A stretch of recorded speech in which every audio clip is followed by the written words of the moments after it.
Shalom, Bapak Ibu, Saudara-saudara sekalian yang dikasihi Tuhan. Selamat berjumpa kembali dalam Bible Study Online CK7, di mana kita belajar firman Allah secara berurutan untuk mengenal Allah dan karya-karyanya. Pada saat ini kita akan belajar tentang dasar kesetiaan Tuhan terhadap janjinya pada 2 Tawari pasal yang ke-6. Tapi sebelumnya saya ingin mengajak Bapak Ibu untuk mengarahkan hati dan pikiran kita untuk mempersiapkan Roh Kudus menyatakan kehendaknya kepada kita sewaktu kita menyembah Dia. Bapa di surga, kami bersyukur atas janji-Mu yang pasti dan tetap dan kekal. Dan Engkau dengan kesetiaan-Mu akan menyatakan diri-Mu kepada kami pada saat ini. Di dalam nama Tuhan Yesus Kristus, kami serahkan Tuhan acara ini ke dalam tangan-Mu. Haleluya. Thank you Jesus. Oh haleluya. Mari naikkan penyembahan kita kepada-Mu. Syukur kita kepada Tuhan. Oh terpujilah Kau Bapa.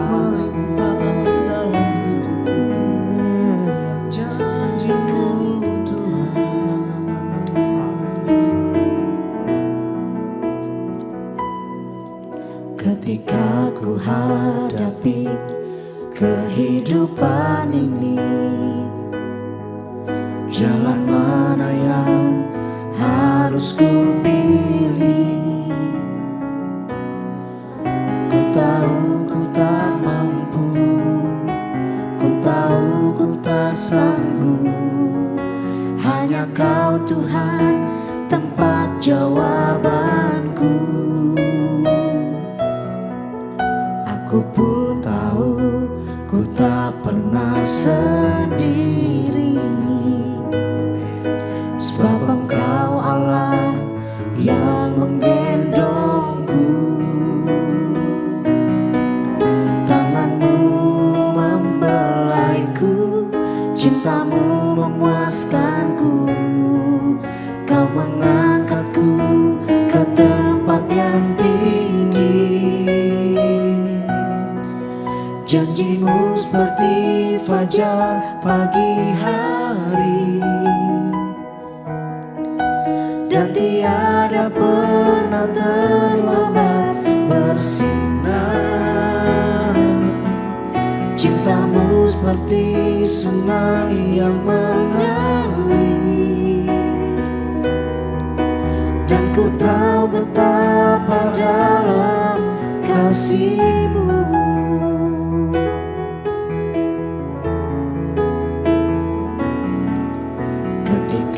Ku hadapi kehidupan ini,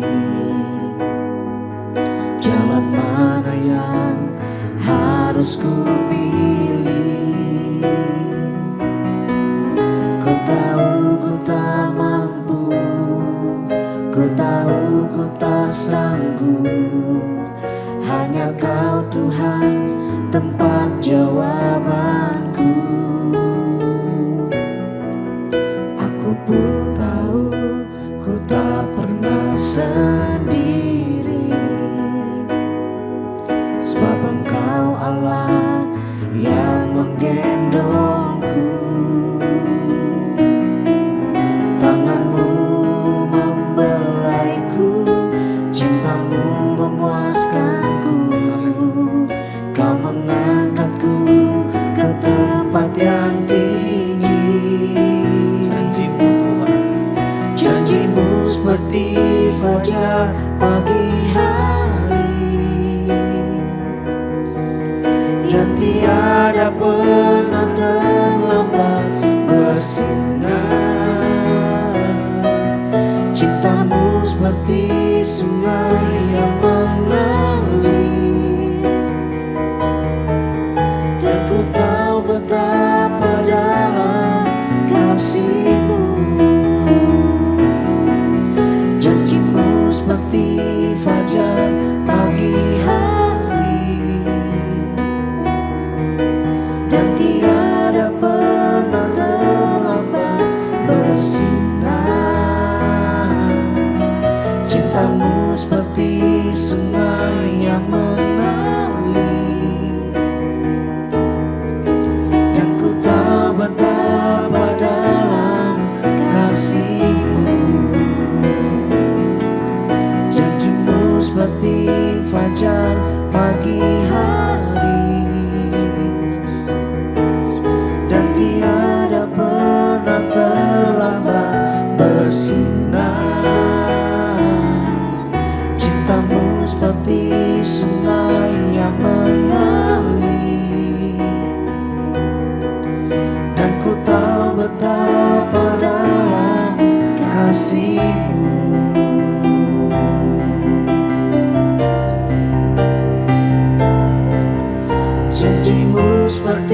fajar pagi hari,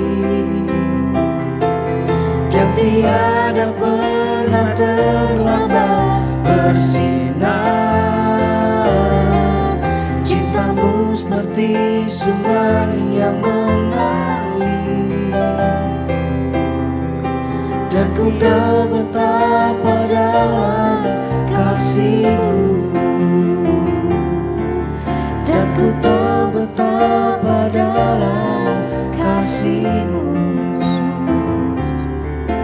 dan ku tahu betapa dalam kasih-Mu.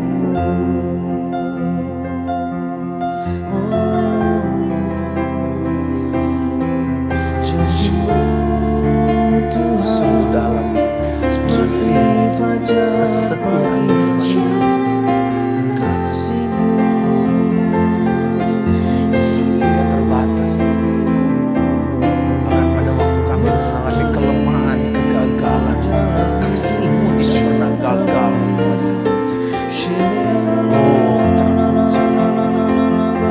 Pujilah kasih dalam Kristus.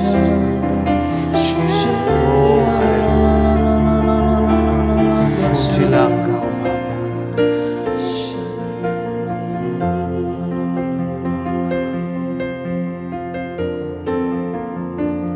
Aku punya Tuhan yang besar, yang telah berjanji dan sanggup menggenapi imanku, bersepakat percaya kuasa-Nya. Amin. Benar Tuhan. Ku terima sekarang Terimalah janji Tuhan ini. kemenangan, Terima kemenangan yang Tuhan sudah sediakan dalam janjinya, dalam firman-Nya. Aku punya Oh, terpujilah Kau Bapa yang besar, yang menggenapi yang janji. telah berjanji Haleluya. dan sanggup menggenapi imanku, bersepakat percaya kuasa-Nya. Ku terima sekarang kemenangan dari-Mu.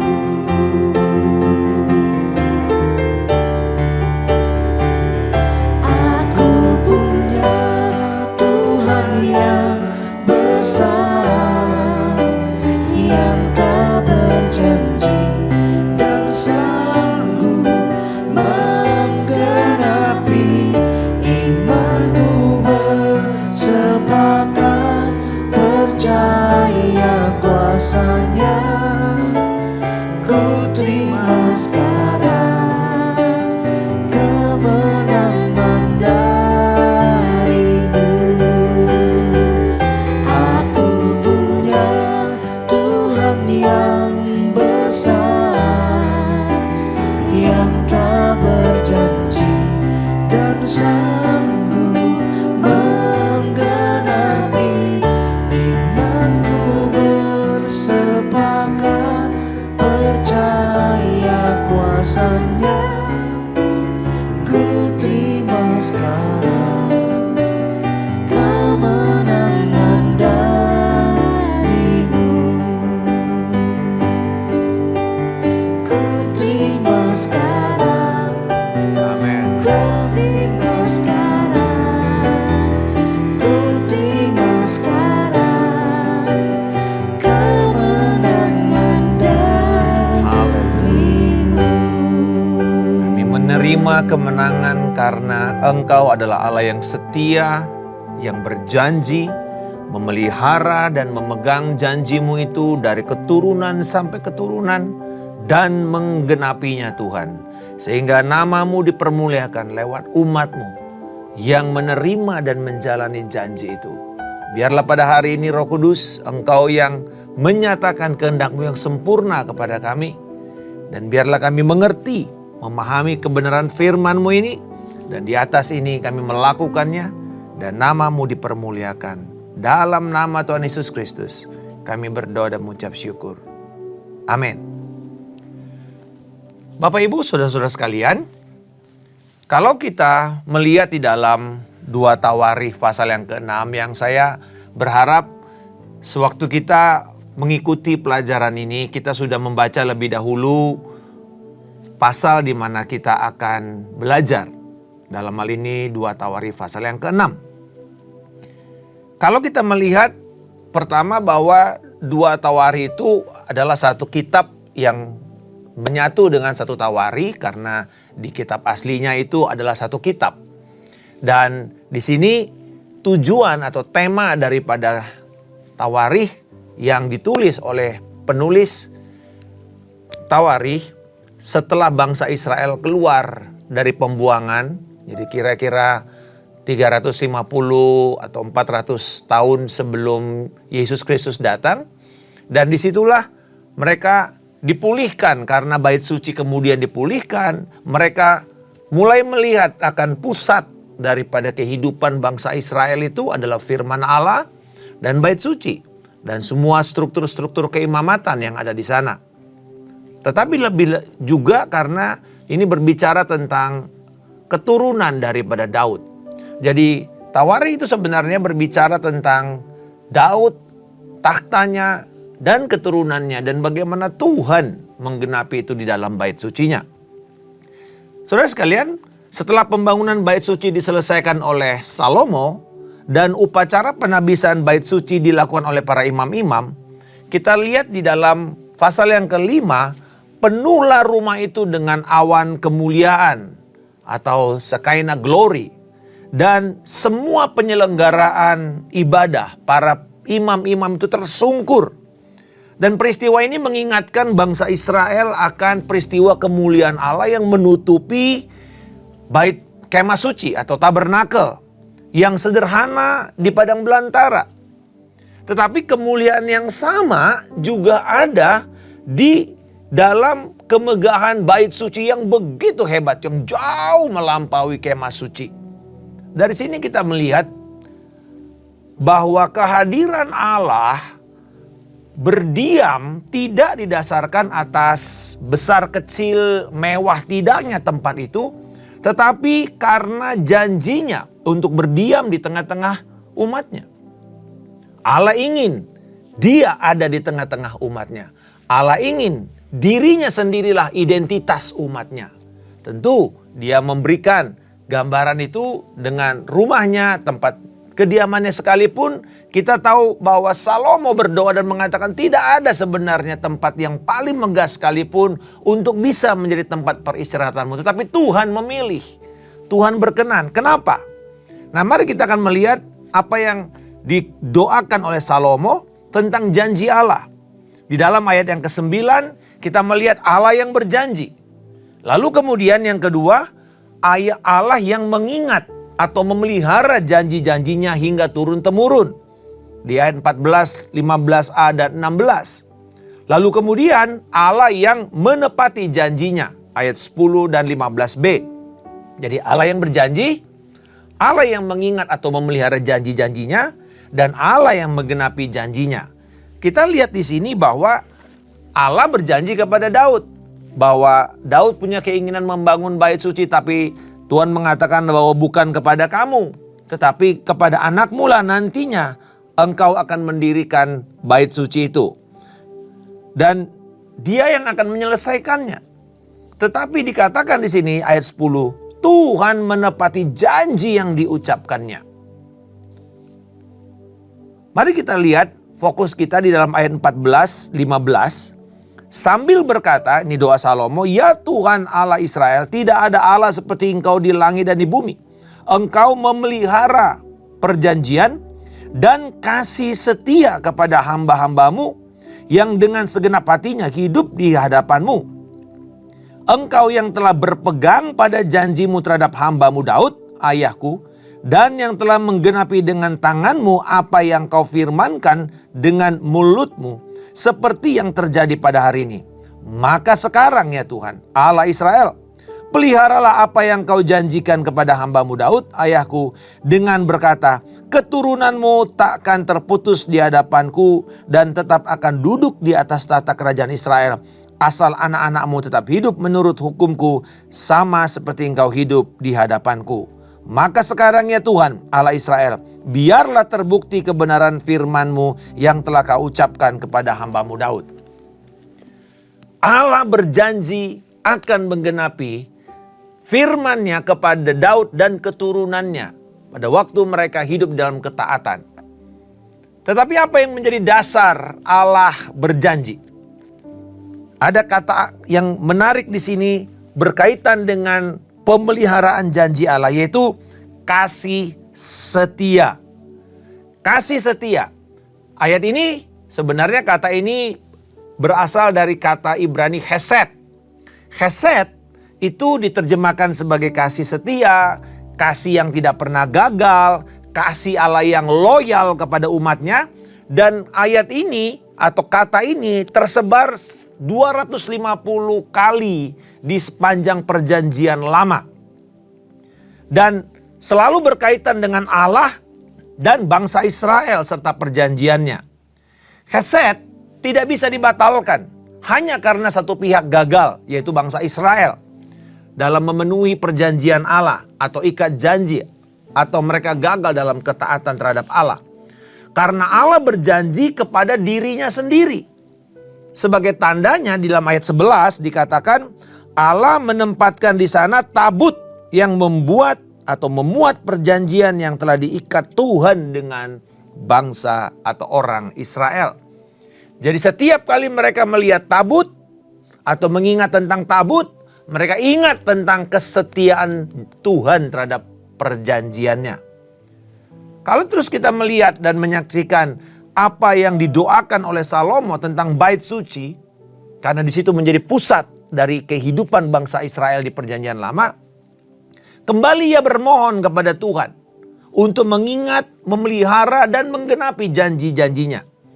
Ayat 20 sampai 31 kita melihat di sini membaca bahwa Allah mengingat janjinya kepada bangsa Israel yang berdosa. Dan pada waktu mereka secara individu atau secara bangsa datang mengakui kesalahan mereka di bait sucinya, ketika mereka terpukul kalah, lalu kemudian mereka berbalik dan bertobat. Ketika mereka dihakimi dengan kekeringan, kelaparan, wabah penyakit karena dosa mereka, lalu mereka bertobat di bait suci itu, Tuhan mengingat janji-janjinya dan memberikan pengampunan dan memulihkan tanah mereka dan memberikan kembali berkatnya. Lalu dilanjutkan oleh Salomo, kesetiaan Tuhan memelihara janjinya kepada bukan hanya kepada bangsa Israel, tapi bahkan kepada bangsa-bangsa lain, kepada negeri walaupun mereka ada di negeri lain nantinya. Tetapi Tuhan mengingat kesetiaannya itu di dalam ayat 32 sampai 39. Salomo berdoa, Tuhan, bila ada orang asing datang berdoa, artinya orang-orang ini bukan bangsa Israel tapi mengakui Yahweh sebagai Allah dan kehadirannya dalam hidup mereka. Mereka orang-orang yang dikenal di dalam istilah perjanjian lama, orang-orang yang takut kepada Allah. Bukan bangsa Israel secara fisik, secara keturunan darah, tapi mereka mengikatkan diri untuk percaya kepada Yahweh seperti Ruth, seperti Rahab. Orang-orang yang bukan orang Israel tetapi mereka percaya kepada Yahweh. Nah, bila mereka berdoa dikatakan di bait suci ini, Tuhan akan menjawab karena kesetiaan Tuhan kepada Israel dan kepada janjinya bahwa melalui Israel keturunan Abraham menjadi berkat kepada seluruh bangsa yang ada di muka bumi.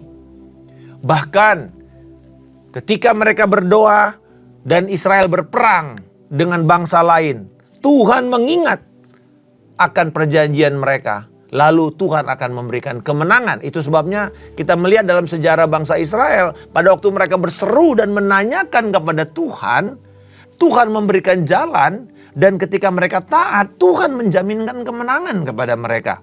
Tetapi bahkan bila terjadi kondisi yang paling buruk sekalipun, yaitu mereka kalah, bahkan karena ketidaktaatan mereka, bangsa Israel, bangsa Yehuda dibuang ke tanah Aram atau bahkan ke tanah Babilonia. tertawan di wilayah musuh, ketika mereka berdoa kepada Allah, Tuhan tetap akan memelihara janjinya dan menggenapi perjanjian itu. Jadi kesetiaan Tuhan, Bapak Ibu Saudara-saudara sekalian, kembali menjadi dasar kepada bangsa Israel, kepada umat Allah untuk memiliki jaminan, keyakinan akan jawaban doa dan penyertaan Tuhan.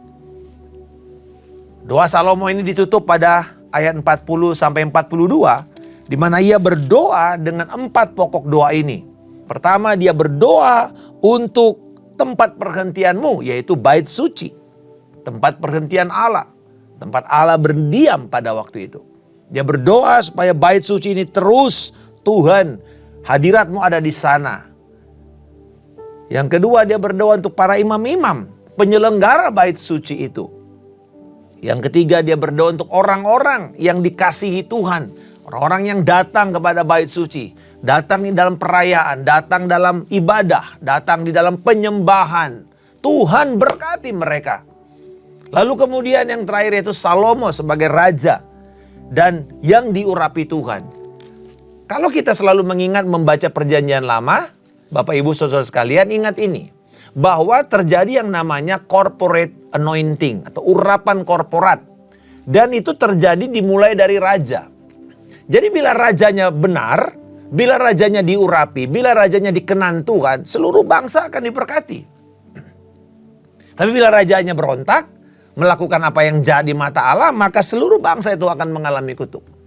Dan inilah perbedaannya dengan perjanjian baru. Karena di perjanjian baru, Kristus yang adalah raja dan dia memberikan kepada setiap orang. Tetapi perjanjian itu bukan lagi perjanjian korporat semata-mata, tapi juga perjanjian pribadi. Sebagaimana dalam Yeskiel dikatakan, aku akan memberikan kau roh yang baru. Aku membuat perjanjian kepada engkau masing-masing orang. Dan itu tergenapi di dalam perjanjian baru di dalam Kristus Yesus. Jadi ketika Salomo berdoa, dia mengingatkan Tuhan kembali akan hesetnya, akan kasih setianya sebagai dasar penggenapan perjanjian. Ini sebuah kabar baik, tapi juga sekaligus kabar buruk. Karena apa? Karena saat ini, bait suci Salomo telah hancur, lama telah hancur.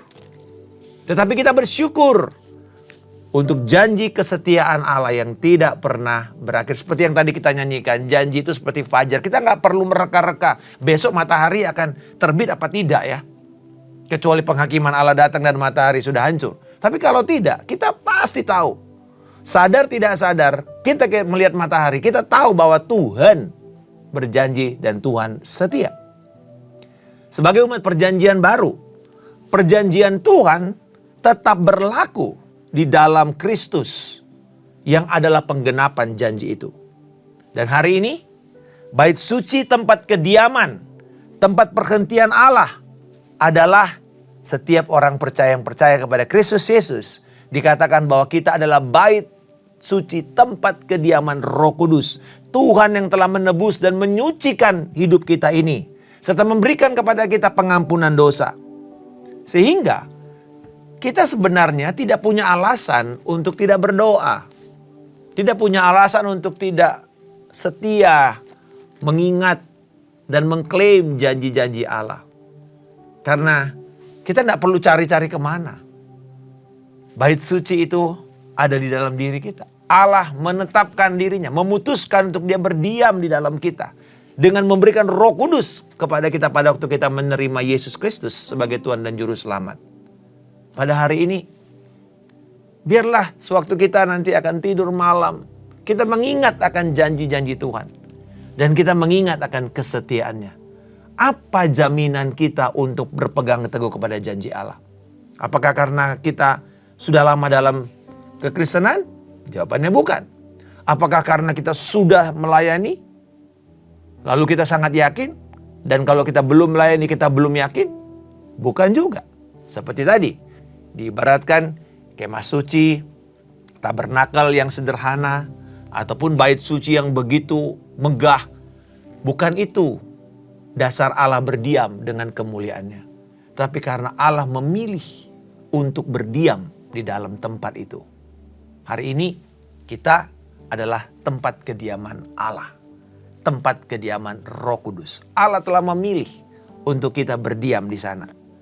Dan saat ini, pada waktu kita menyadari bahwa Kristus Yesus telah mati kepada kita dan memuaskan keadilan Allah, lalu memberikan jalan masuk kepada kita.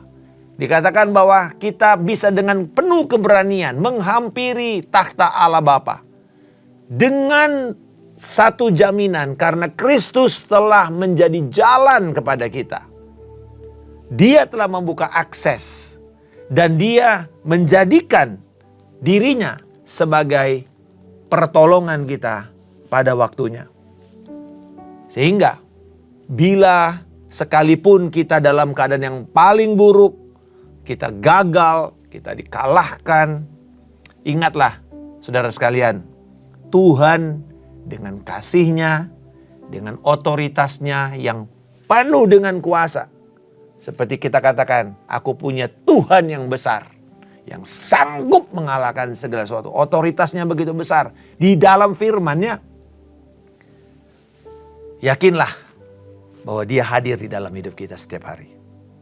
Justru pada waktu kita mengalami tekanan itu, kita harus sadar bahwa Allah memutuskan untuk hadir dalam hidup kita setiap saat.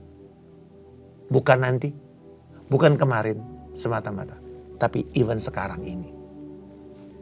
Saya ingin menutup dengan 1 Yohanes pasal yang kedua ayat 1-2. Rasul Yohanes menulis kepada jemaat yang pada waktu sedang mengalami pergolakan, aniaya, mengalami tekanan berat karena iman mereka. Sama seperti dia yang juga dianiaya, bahkan nanti kemudian dibuang di Pulau Patmos. Apa yang dia tuliskan? Anak-anakku, hal ini kutuliskan kepada kamu, supaya kamu jangan berbuat dosa.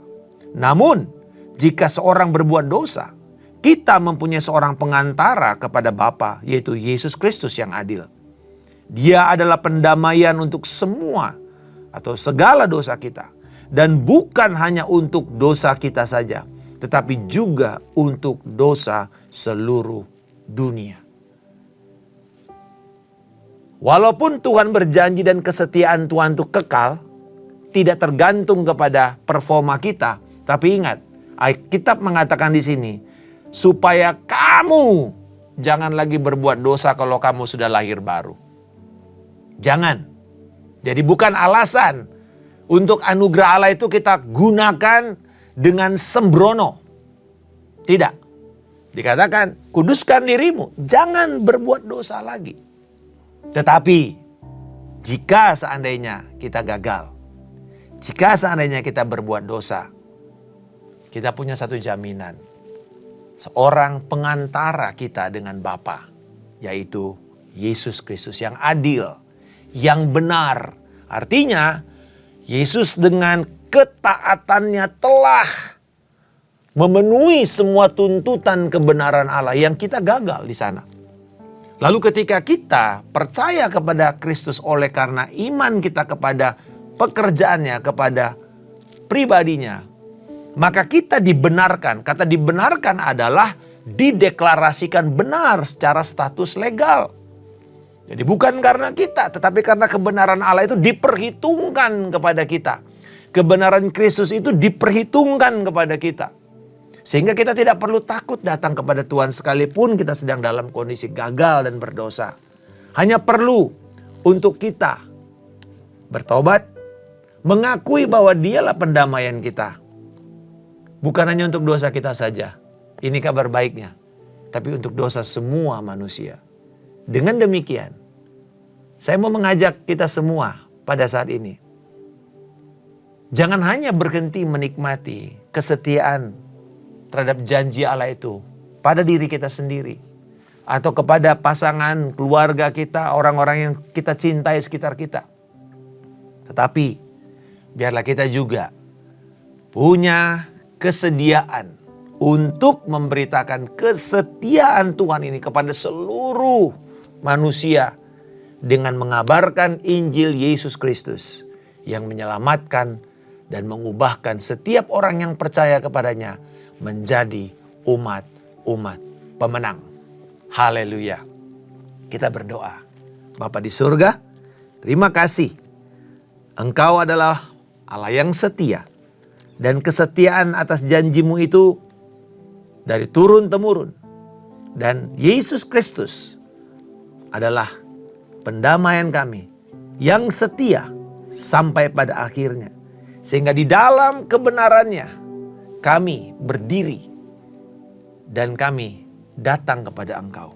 Kami memohonkan setiap janji-janji yang sudah kami terima dari firman-Mu atau lewat hamba-hamba-Mu yang menyatakan secara pribadi kepada kami. Kami berdoa bahwa setiap jemaat akan merangkul itu, memegang teguh itu, dan tidak akan menyerah sampai melihat penggenapan janji. Sebagaimana Engkau setia kepada Daud, sebagaimana Engkau setia kepada Salomo, sebagaimana Engkau setia kepada bangsa Israel, Engkau juga akan setia menepati janjimu kepada kami, setiap pribadi yang telah ditebus oleh Yesus Kristus Tuhan.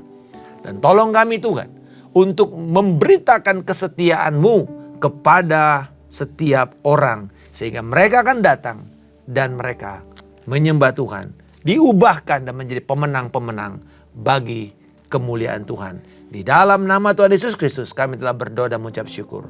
Haleluya. Amin. Tuhan Yesus memberkati. Shalom dan selamat berjumpa kembali esok hari.